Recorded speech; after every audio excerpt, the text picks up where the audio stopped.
मिस्र की सरजमीन पर एक वक्त ऐसा भी आया जब जुल्म और सितम का बोलबाला था। फिरौन ने अपने आप को खुदा करार दे रखा था और बनी इसराइल को गुलामी की जंजीरों में जकड़ रखा था। लेकिन अल्लाह ताला की हिकमत देखिए कि उसी जालिम के घर में एक बच्चे की परवरिश हुई जो आगे चलकर उसी फिरौन के जुल्म का खात्मा करने वाला था। ये किस्सा है हजरत मूसा अलैहिस्सलाम का। फिरौन के काहिनों ने पेशीन गोई की थी कि बनी इसराइल में एक लड़का पैदा होगा जो फिरौन की बादशाहत का खात्मा करेगा। इस खबर ने फिरौन को खौफजदा कर दिया।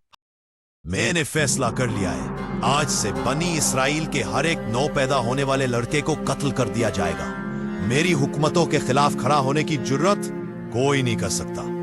हजारों मासूम बच्चे मारे जाने लगे। माओं की चीखें, बापों की बेबसी और बच्चों के खून से लथड़े हाथ, ये मंजर दिल दहला देने वाला था। अल्लाह रहम कर, उन्होंने मेरा बेटा छीन लिया। वो सिर्फ 3 माह का था। हम कुछ नहीं कर सकते, फिरौन का हुक्म है।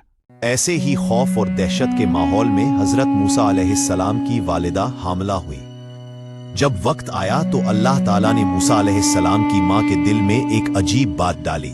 वही के जरिए उन्हें बताया गया, अपने बच्चे को एक मजबूत टोकरी में रखकर दरियाए नील में बहा दो। खौफ न करो, हम इसे तुम्हारे पास वापस लाएंगे और इसे पैगंबर बनाएंगे। मेरे रब, मैं अपने जिगर के टुकड़े को पानी में कैसे छोड़ दूं, लेकिन मुझे तेरी जात पर पूरा भरोसा है। उन्होंने एक टोकरी तैयार की, उसे मोम लगाकर पानी से महफूज किया, अपने लख्ते जिगर को उसमें लिटाया और आखिरी नजर डालकर अल्लाह के नाम पर बहा दिया। या अल्लाह, मेरा बच्चा तेरे हवाले है, इसे महफूज रखना। अम्मी, मैं चुपके से टोकरी का पीछा करती हूँ, देखती हूँ मेरा भाई कहाँ जाता है। पानी की लहरें उस टोकरी को बहाते हुए फिरौन के महल की तरफ ले गईं। फिरौन की बीवी आसिया, जो अलग से नहा रही थी, ने देखा कि पानी पर एक टोकरी आ रही है। वह देखो, पानी पर कुछ तैर रहा है, जाओ उसे लेकर आओ। जब टोकरी खोली गई तो एक खूबसूरत बच्चा उसमें लेटा हुआ था। अल्लाह, कितना प्यारा बच्चा है। आ जाओ मेरे पास, नन्हे राजकुमार। यह बच्चा मेरी और तुम्हारी आंखों की ठंडक होगा। इसे कत्ल न करो, शायद ये हमारे लिए फायदामंद हो या हम इसे बेटा बना लें। कहीं ये बनी इसराइल का तो नहीं? वही जिसके बारे में कहानों ने कहा था कि एक दिन मेरी तख्तो ताज को छींक लेगा। नहीं, जब तक मैं जिंदा हूं यह मुमकिन नहीं। प्लीज, मेरे लिए मैंने कभी कुछ नहीं मांगा, सिर्फ एक बच्चा जो मेरी गोद भरे। ठीक है, लेकिन ये हमारे तरीके से तरबियत पाएगा। ये एक गुलाम का बेटा नहीं, अब से ये मिस्र का शहजादा बनेगा और ये कभी जान भी नहीं पाएगा कि इसका खून किस नस्ल से है। यहां हजरत मूसा अलैहिस्सलाम की वालिदा हैरान और परेशान थी। या अल्लाह, मेरा बच्चा कहाँ गया होगा? बेटी, जाओ देखो तुम्हारा भाई कहाँ है। जब बच्चा महल में लाया गया तो उसने किसी का दूध नहीं पिया। यह बच्चा किसी का दूध नहीं पी रहा, क्या करे?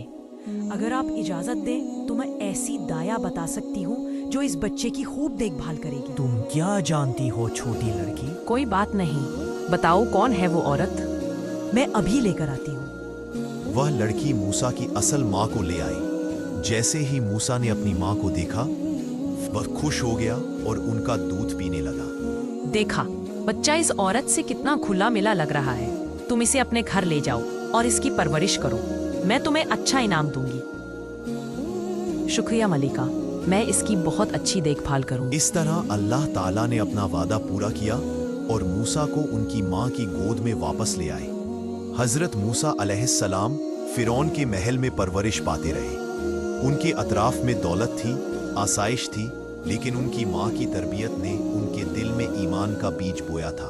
अम्मी, ये लोग तो बहुत से खुदाओं की इबादत करते हैं। आप कहती हैं कि खुदा तो सिर्फ एक है। बेटा, ये बात किसी को मत बताना। हाँ, खुदा सिर्फ एक है, लेकिन यहाँ के लोग वह बात नहीं मानते। फिरौन ने उन्हें तमाम आदाब व उलूम सिखाए। वह चाहता था कि मूसा मिस्र का अगला बादशाह बने, लेकिन कुदरत को और ही मंजूर था। जैसे जैसे मूसा अलैहिस्सलाम बड़े होते गए, वह बनी इसराइल के हालात से वाकिफ होते गए। ये किप्ती कितने जालिम हैं।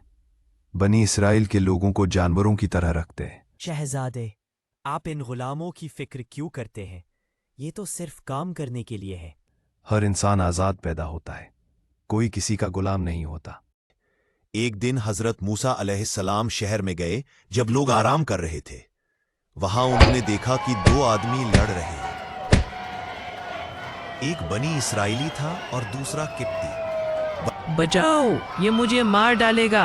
मूसा मेरे भाई, मदद करो। तुझे आज सबक सिखाता हूँ, गुलाम की औलाद। बनी इसराइली ने मदद के लिए मूसा को पुकारा। छोड़ दो उसे। मूसा अलैहिस्सलाम गुस्से में आ गए और उन्होंने किप्ती को एक घूंसा मारा। वह किप्ती वहीं गिरकर मर गया। या अल्लाह, ये क्या हो गया? ये शैतान का काम है। वो वाकई दुश्मन है जो गुमराह करता है। उन्होंने अल्लाह ताला से दुआ की, ऐ मेरे रब, मैंने अपनी जान पर जुल्म किया है, मुझे मुआफ फरमा। अगले दिन मूसा अलैहिस्सलाम खौफजदा होकर शहर में गए। वहां वही बनी इसराइली किसी और से लड़ रहा था। मूसा फिर मदद करो, ये मुझे तंग कर रहा है। तुम तो वाकई खुले तौर पर गुमराह हो। जब मूसा ने उस दूसरे आदमी को पकड़ना चाहा तो वह बनी इसराइली चीखा, ए मूसा, क्या तुम मुझे भी मारना चाहते हो जैसे कल एक आदमी को मारा था? तुम जमीन में सिर्फ जालिम बनना चाहते हो, तुम इस्लाह करने वाले नहीं बनना चाहते। यह सुनकर मूसा अलैहिस्सलाम को अंदाजा हो गया कि कल के कत्ल की खबर फैल चुकी है। उसी वक्त शहर के दूर दराज हिस्से से एक आदमी दौड़ता हुआ आया।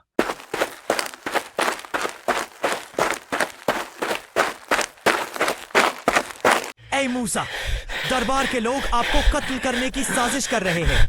यहाँ से निकल जाइए, मैं आपका खैर ख्वाह हूँ। हजरत मूसा अलैहिस्सलाम खौफजदा होकर शहर से निकले और अल्लाह ताला से दुआ की, ऐ मेरे रब, मुझे जालिम लोगों से बचा ले। इस तरह हजरत मूसा अलैहिस्सलाम की जिंदगी का एक बाब खत्म हुआ और एक नया बाब शुरू होने जा रहा था। यह थी हजरत मूसा अलैहिस्सलाम की जिंदगी का एक अहम मोड़। बचपन में अल्लाह की हिफाजत में दरिया में तैरते, फिरौन के महल में पलते, फिर हक और बातिल की पहचान करते हुए अपनी कौम के मजलूम फर्द की मदद करने के लिए आगे बढ़ना और एक गैर इरादी कत्ल की वजह से मिस्र से फिरार होना, ये सब अल्लाह ताला की तरफ से एक मंसूबा था जिसने आगे चलकर मूसा अलैहिस्सलाम को नबूवत के मनसब पर फाइज किया और बनी इसराइल को फिरौन के जुल्म से नजात दिलाई।